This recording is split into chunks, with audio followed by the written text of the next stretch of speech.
Elhamdülillahi Rabbil alemin ve sallallahu ala nebiyyina Muhammedin ve ala alihi ve ashabihi ecmain. Allah subhanahu teala sizlere bereket versin kardeşler. Barakallahu fikum.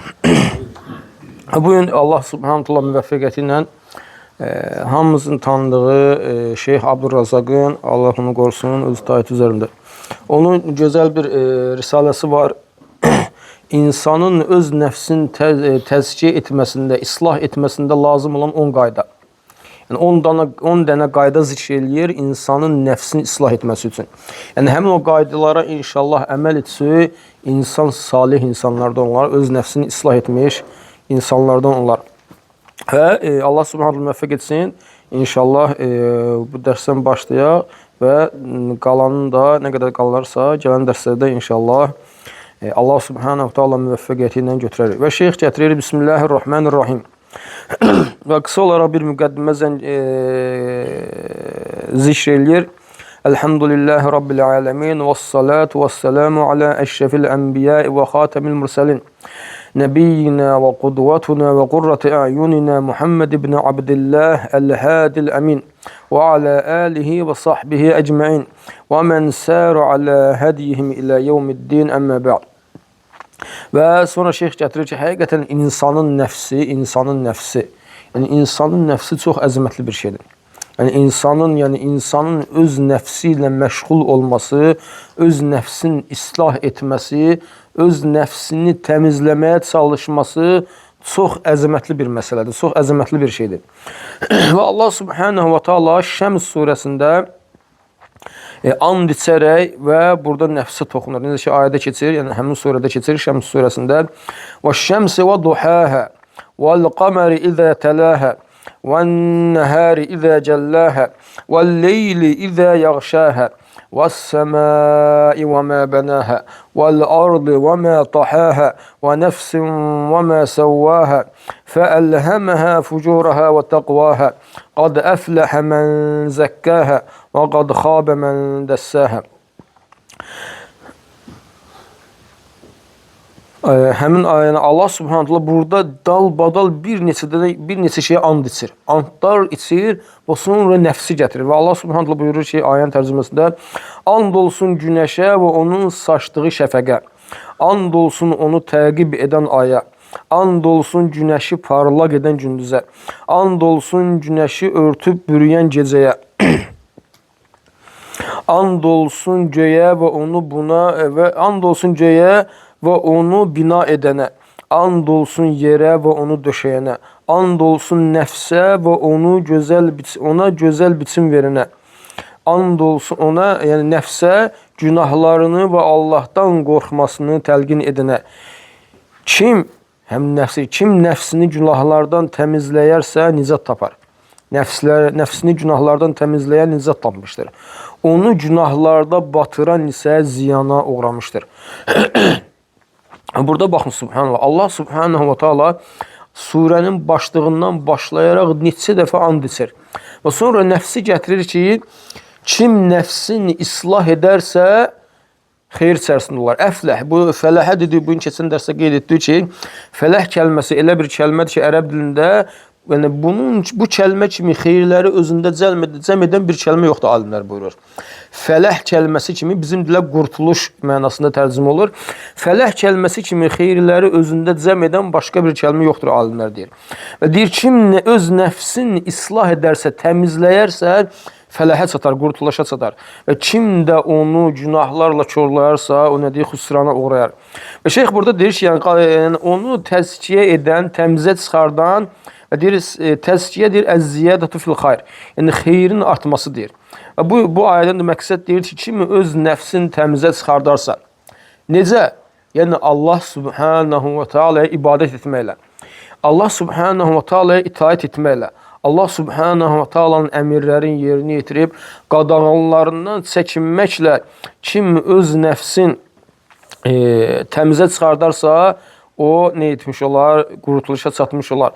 Və kim də öz nəfsin günahlarla korlayarsa, bu da nədir? Bu da dəssəhə ət-tədsiyyətu əl-ixfə. Yəni bu gizlətmək deməkdir. Yəni insanın nəfsi hörmətli bir şeydir. Yəni insanın nəfsi hörmətlidir. kərimdir, hörmətlidir, üstündür. Və insan günahlar etməklə həmin o hörmətli nəfsin gizlətmiş olur. Başa düşüldü qardaşlar? Yəni insanın nəfsi, müminin nəfsi hörmətli bir nəfsdir. Üstün bir nəfsdir, şərəfli bir nəfsdir. Və insan günahlar etməklə, asiliklər etməklə həmin o hörmətli nəfsin gizlətmiş olur. Həmin o şərəfli nəfsi gizlətmiş olur. Və günahlarla onu nə etmiş olur? Örtmüş olur. Və İbn Qayyim Rəhməhullahın sözün burada şeyx qeyd edir ki, yəni insan üstün nəfslər, şərəfli nəfslər və hörmətli nəfslər nə edirlər? Daim hər bir şeyin ən üstünə qaçırlar. Yəni bir şeydə ən üstün, ən təmiz, ən yüksək nədirsə, həmişə şərəfli, hörmətli nəfslər o üstünə qaçırlar. Amma rəzil, alçaq nəfslər isə nə edirlər? Həmişə yəni əxlaqın, yəni və digər məsələlərdə həmişə ən rəzil olan alçağına qaçırlar. Yəni şərəfli bir nəfs yalan danışmır. Yalan danışmağı öz nəfsinə sığışdırmır. Şərəfli bir nəfs, üstün bir nəfs oğurluq etmir. Şərəfli bir nəfs, üstün bir nəfs, hörmətli bir nəfs nə eləmir? Həmin o günahlardan çəkinir, Allahın haramlarından çəkinir, oğurluq etmir, günah etmir, həmin o nəyə qeybət etmir. Yəni həmin bu çirkin əməllərdən həmin o hörmətli nəfs özünü qorumuş olur. Amma özün buraxan nəfs desək, bizim desək, yəni aşağı nəfs, belə rəzil bir nəfs, alçaq nəfs isə nə edir? Həmin bu şeylərdən razı qalır. Yəni oğurluq etməkdən də razı qalır, başqasının dalınca danışmaqdan da razı qalır, günahlar etməkdən, başqasına zülm etməkdən də və həmçinin çirkin əməllər etməkdən də və həmçinin xəyanət etməkdən də. Hörmətli nəfs nə edir? Xəyanəti özünə sığışdırmır, xəyanətdən razı qalmır. Amma rəzil nəfsi, alçaq nəfsi nə edir? Xəyanət edir. Və bu da nə? Bunu da şeyx nəyə bənzədir? Bir milçəyin misalına və arının misalına. Arı həmişə nəyə qonur? Yəni güllərə. Arı nədir? Yəni sanki bir şərəfli nəfs, üstün nəfs, hörmətli nəfsin misalıdır. Yəni güllərə, çiçəklərə qonur və balı çıxardır, bal çəkir. Amma alçaq, rəzil nəfsin misalı isə milçəyin misalıdır ki, daim nəyin üzərinə qoyur? Əkramakumullah, zibilin üzərinə qoyur. Yəni zibillərdə olur, zibillikdə gəzir. Və hörmətli nəfslə də alçaq nəfsin misalı buna bənzəyir. Hörmətli nəfslə alçaq nəfsin misalı buna bənzəyir.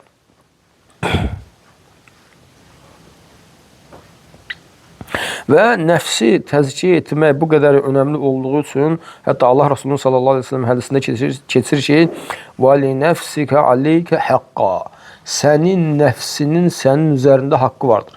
Sənin nəfsinin sənin üzərində haqqı vardır. Və bəzi insanlar elə bilir ki, yəni nəfsi təzkiyə etmək, onu nəfsin, yəni ona icazəli olan, halal olan şeylərdən tamamilə məhrum etmək, bu şeylərdən onu alıqoymaqdır. Xeyr, bu təfriddir. Yəni həddi aşmaqdır. Və bəziləri də elə bir şey, nəfsin haqqını vermək, onu başına buraxmaqdır. Səhlənkarlıq. Bu da ifratdır, bu təfrid. Yəni birinci ifratdır, həddi aşmaq, ifrata varmaq. İkincisi isə təfrid, yəni nəfsi başına buraxmaq, səhlənkarlıq. Bunların heç biri düzgün deyil. Yəni nəfsin etmək lazımdır. Nəfsin haqqını vermək, onu Allah Subhanahu wa Ta'ala və onun Rasulunun sallallahu aleyhi və səlləm bizə öyrətdiyi kimi onu tərbiyə etməkdir. Və şeyx də deyir ki, və insan öz nəfsini təmizə çıxartmalıdır, təzkiyə etməlidir, islah etməlidir. Və bunun üçün də deyir, 10 dənə qayda zikr etdim burada, şeyx gətirir, 10 dənə qayda zikr edir burada, qısa olaraq. Və biz də Allah Subhanahu Taala müvəffəqiyyəti ilə onlardan götürəcək. Və ən birinci qayda, nəfslərin təzkiyə olması üçün ən önəmli, ən əsas məsələ ət-təvhid. Təvhid, qardaşlar. Ət-təvhidu əslu mə təzku bihin nüfus. Yəni, nəfslərin təzkiyə olduğu, islah olunduğu ən önəmli, ən əsas məsələ nədir? Təvhiddir. Nəfsin islah olunduğu, təzkiyə olunduğu, təmizə çıxdığı ən önəmli məsələ nədir, qardaşlar? Təvhiddir. Təvhidsiz heç bir nəfs təmiz ola bilməz. Bir insan şirkin bataqlığındadırsa, o heç vaxt o nəfs, təmiz nəfs, yəni islah nəfs ola bilməz. Allah Subhanahu wa Ta'ala buyurur ki, çünki təvhid nədir? Təvhid bizim həmin o nəfsin yaradıldığı qayədir. Yəni o nəfs məhz bu qayə üçün, bu məqsəd üçün yaradılmışdır. Hansı məqsəd üçün? Təvhid üçün. Allah Subhanahu wa Taala buyurur ki: "Və mə xalaqtul cinnə vəl insə illə liya'budun." Mən cinləri və insanları yalnız mənə ibadət etsinlər deyə yaratdım. Və həmçinin Allah Subhanahu wa Taala öz peyğəmbərlərin təvhidi yaysınlar deyə, təvhidi insanlara çatdırsınlar deyə, onları təvhidlə islah etsinlər deyə Allah Subhanahu wa Taala peyğəmbərlərin göndərmişdir. Allah Subhanahu wa Taala buyurur ki: "Və laqad ba'asna fi kulli ummetin rasulan an i'budullaha ve ijtenibut-tağut." Biz hər bir ümmətə rasul göndərdik. Nə üçün? Onları Allaha ibadət etsinlər, yəni onlara Allaha ibadət etməyi əmr etsinlər və tağutdan, yəni Allahdan başqa ibadət olunan hər bir şeydən çəkinsinlər deyə. Və təvhid dedik ki, insanın üzərinə vacib olan ən birinci şeydir. Və həmçinin dəvətçinin, yəni bir insanları dəvət edən, insanları Allahın dininə çağıran kəsin də üzərinə vacib olan ən birinci şey nədir? Onlara təvhidi öyrədilməsi, onlara təvhidi başa salmasıdır. Və ən birinci özünün öyrənməsidir. Bizim hamımızın üzərimizə vacibdir ki, təvhidi öyrənək, təvhidi öyrənək, təvhidi öyrənək. Yəni qardaşlarım bu haqqda dərsləri var, onlara qulaq asaq. Necə ki Allah Resulü sallallahu aleyhi və səlləm Muaz ibn Cəbəl radiyallahu anhunu Yəmənə göndərərkən, Yəmənə dəvət üçün göndərərkən ona deyir ki: "İnnəkə təqdəmu alə qavmin min əhlil kitab, fəlyəkun əvvəl mə təd'uhum ilə ən yuvahhidullahu Teala." Deyir ki, sən Allah Resulü sallallahu aleyhi və səlləm Muaz ibn Cəbəl radiyallahu anhuya deyir ki, sən kitab əhlindən olan bir qövmin yanına gedirsən. Və onları dəvət etdiyin ilk şey, ən birinci şey onlara Allahı təkləşdirmək, yəni təvhidi öyrətməyin olsun. Yəni onlara ən birinci təvhidi əmr et, təvhidi öyrət. Və Allah Subhanahu Taala o kəslər ki, öz nəfslərin təvhidlə təmizləmirlər, Allah Subhanahu və Taala onlara şiddətli əzab vəd edir. Allah Subhanahu Taala bizləri qorusun. O kəslər ki, təvhidlə və iman gətirməklə öz nəfslərin islah etmirlər, Allah Subhanahu Taala onları şiddətli əzabla hədələyir, vəd edir. Allah Subhanahu bizləri qorusun. Necə ki, ayədə buyurulur ki: "Və vaylul lil-müşrikin ellezine la yu'tuna az-zakata və hum bil-axirati hum kafirun." Və hum bil-axirati hum kafirun. Vay olsun Allaha şərik qoşanlara, hansı ki onlar zəkat vermirlər və ahireti də inkar edirlər. Ahirete küfr edirlər, ahireti inkar edirlər. Yəni öldükdən sonra dirilməyi inkar edirlər. İbn Teymiyyə rahmehullah buyurur ki, burada qəsd nədir? Buradan qəsd təvhiddir, imandır. Çünki təvhidlə qulun qəlbi islah olur.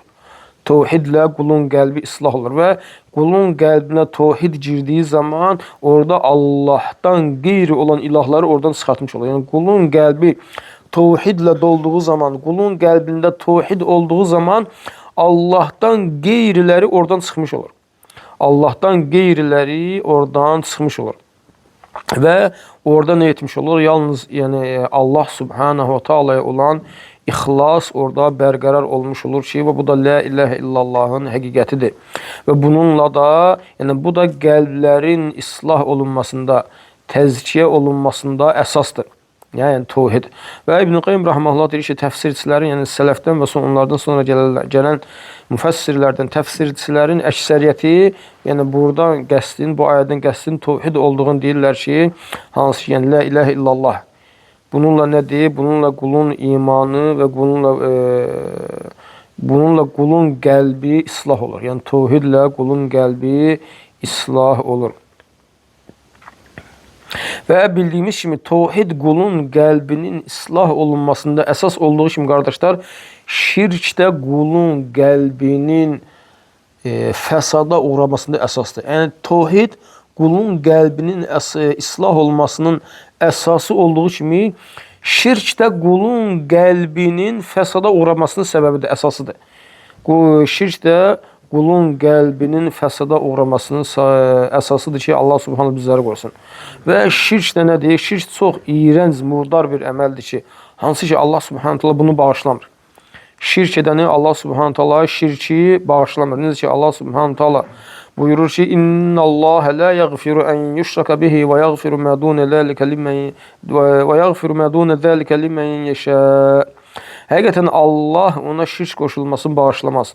Bundan aşağı günahları isə istədiyinə bağışlayar. Və həmçinin şirk qoşmaq qula cənnətin haram olması deməkdir. Yəni şirk qula cənnəti haram edir. Allah Subhanahu taala bizləri qorusun. Necə ki ayədə keçir: "İnnehu men yushrik billahi faqad harramallahu alayhi'l cennete ve ma'vahu'n nar ve ma liz-zalimin min ansar."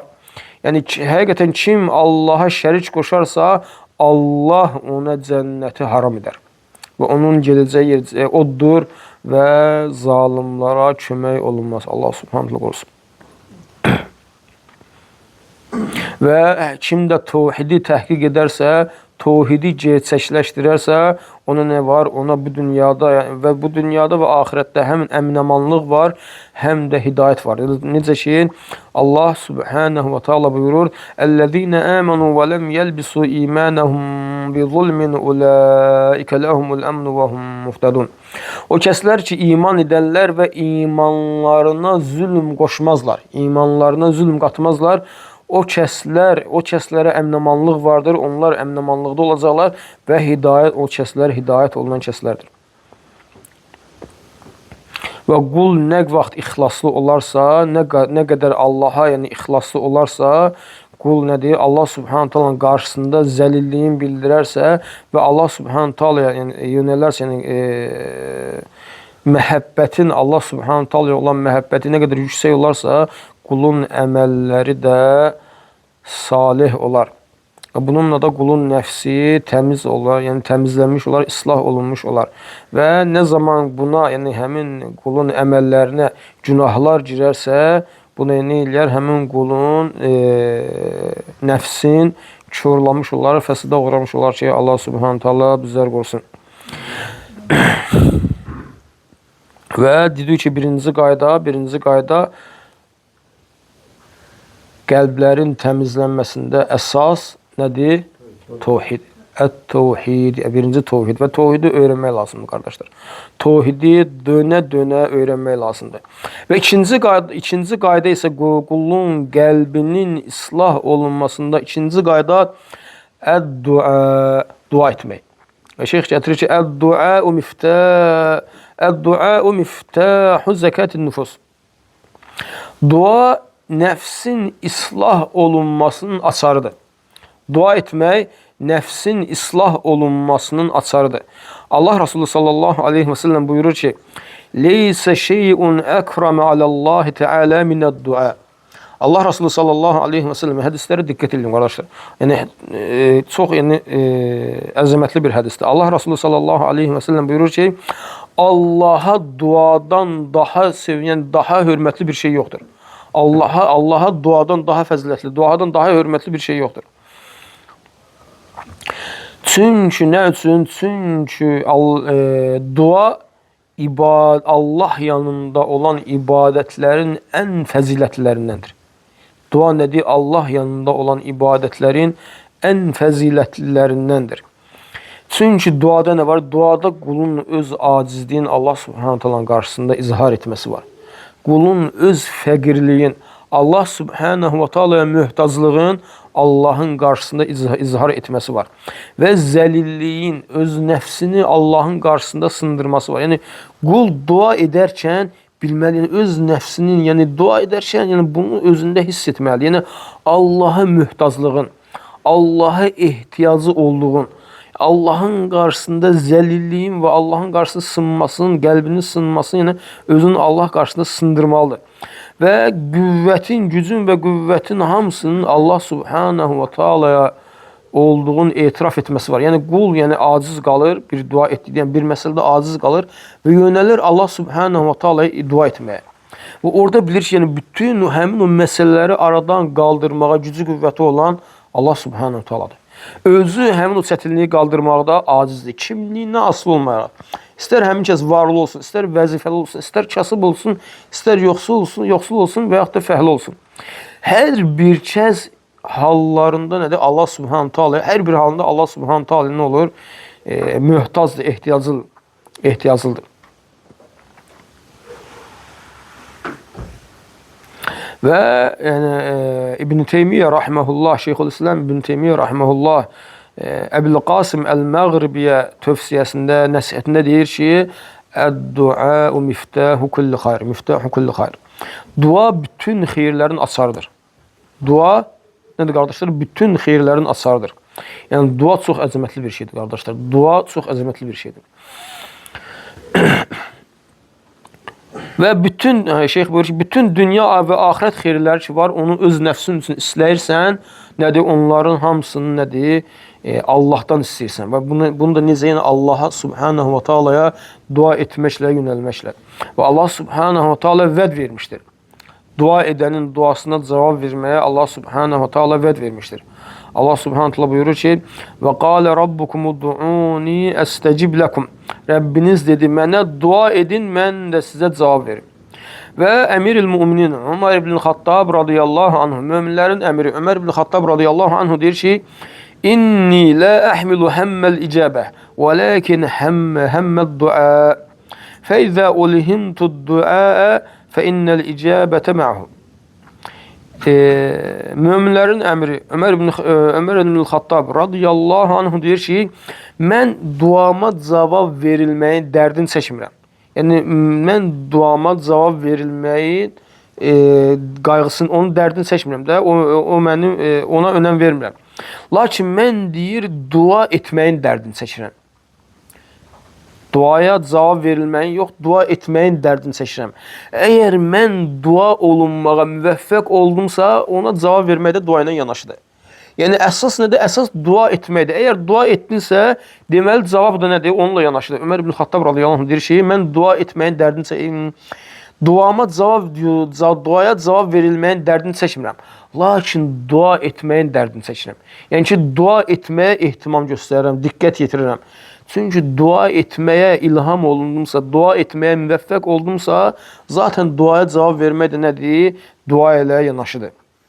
Və Mutarrif ibn Şıxxir rahimehullah deyir ki, mən deyir, təzəkkərtu məcmə'ul xayr. Yəni fikirləşdim deyir, özlüyümdə fikirləşdim ki, yəni o hansı əməldir ki, xeyirləri özündə cəm eləyir? O hansı əməldir görəsən? Yəni bütün xeyirləri özündə cəm eləyir. Çünki xeyirlər çoxdur. Yəni həqiqətən xeyir əməlləri çoxdur deyir və fikirləşdim deyir bunu. Misal üçün oruc, namaz və digər xeyir əməllər. Və baxdım ki, bunların hamısı fi yedillahi azza və cəllə. Bunların hamısı Allah Subhanahu va Taala'nın əlindədir. Deyir ki, İbn Şıxxir rahmehullah deyir ki, Mutarrif ibn Şıxxir rahmehullah deyir ki, mən fikirləşdim ki, görəsən, yəni xeyirləri özündə cəm edən bir şey hansıdır, əməl hansıdır? Və mən deyir bunu fikirləşdim və baxdım ki, oruc, namaz və digər yəni əməllər bunların hamısı Allah Subhanahu va Taala'nın əlindədir. Və deyir başa düşdüm ki, Allahın əlində olana necə nail olmaq olar? Allahdan onu istəməklə. Və deyir, buradan da başa düşdüm ki, dua bütün o xeyirlərin hamısını nədir? Özündə cəm eləyən bir ibadətdir. Oruc etmək, oruc tutmaq müvəffəq eləyən kimdir? Allah Subhanahu Taala'dır. Namaz qılmağa müvəffəq eləyən kimdir? Allah Subhanahu Taala'dır. Sədəqə verməyə müvəffəq eləyən kimdir? Allah Subhanahu Taala'dır. Gözəl əxlaqlı olmağa müvəffəq eləyən, elm almağa, elm öyrənməyə, Allah Subhanahu Taala bizlərin hamımızı müvəffəq etsin. Elm öyrənməyə müvəffəq eləyən kimdir? Allah Subhanahu Taala'dır. Yaxşı, bunların hamısı Allahın əlindədir.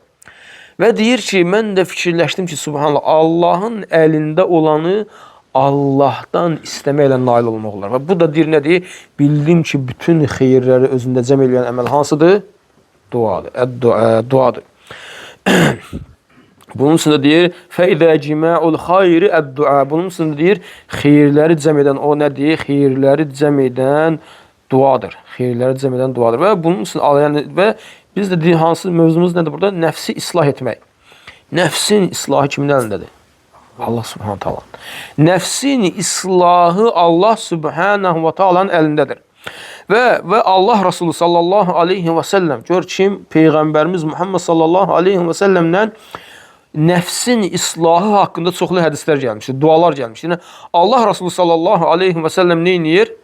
Dua eləyir ki, Allah subhanahu taala nəfsin təmizlənməsini istəyir. Və Allah Resulü sallallahu aleyhi və səlləmin həmin dualarından Allahumma ati nəfsi təqvaha və zəkkihə əntə xayru mən zəkkəhə əntə valiyyuhə və məvləhə. Allahım nəfsimi islah et, Allahım nəfsimə təqvasını ver. Və onu təmizlə, həqiqətən onu ən gözəl təmizləyən, ən xeyirli təmizləyən sənsən. Və sən onun vəlisisən və mövlasısan. Bu nədir? Allah Resulü sallallahu aleyhi və səlləmin duası idi, nəfsi islah etmək üçün, nəfsi təmizləmək üçün. Və həmçinin Allah Resulü sallallahu aleyhi və səlləm bu duanı çoxlu edərdi ki, Allahumma ya muqallibəl qulub, səbbit qalbi alə dinik. Ey qəlbləri çevirən Rəbbim, qəlbimi dinin üzərində sabit et. Ey qəlbləri çevirən Rəbbim, qəlbimi dinin üzərində sabit et. Və qul nə qədər, nə zaman ki qəlbin, yəni qəlbin toplayarsa, dua etdiyi zamandan gedir söhbət.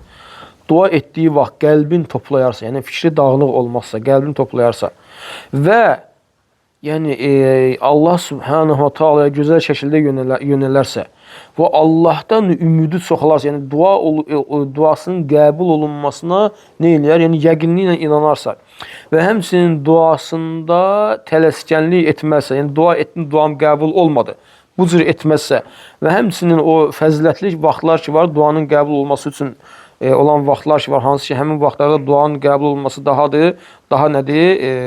Hədislər gəlib, varid olmuşdur ki, bu vaxtlarda dualar qəbul olur. Nədir? Həmin dualara, həmin o vaxtları önəm verərsə, o vaxtlardan yapışarsa, onun duası qəbul olunar və rədd olunmaz.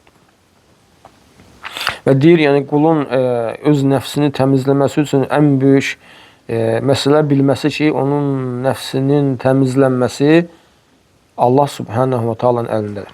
Yəni qulun nəfsinin təmizlənməsi Allah subhanahu wa ta'alanın əlindədir. Və Allah subhanahu wa ta'ala istədiyin təmizə çıxardır, islah edir. Bunların hamısı Allah subhanahu wa ta'alanın əlindədir. Necə ki, ayədə keçir, Bəlilləhu yüzəkki mən yəşə. Allah istədiyini təmizə çıxardır. Allah istədiyini islah edir. Yəni, necə keçir, yəni öz nəfsinizi təmizə çıxartmayın. Öz nəfsinizi təmizə çıxartmayın. Allah istədiyin təmizə çıxardır.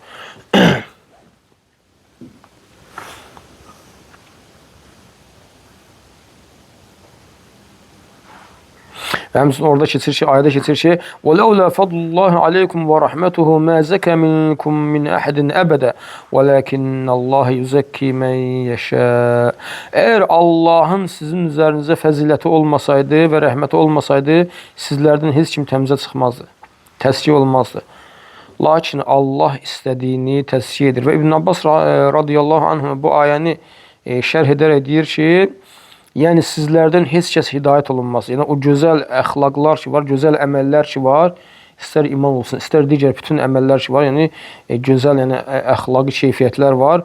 Nədir? Onlara hidayət olunmaz. Həmçinin öz nəfsi üçün faydalı olan şeylər ki var, onları bilməzdi. Hətta onlardan faydalansın deyə. Və həmçinin öz nəfsi üçün onun nəfsinə zərər verən şərlər ki var, onları bilməzdi, hətta ondan çəkinsin deyə.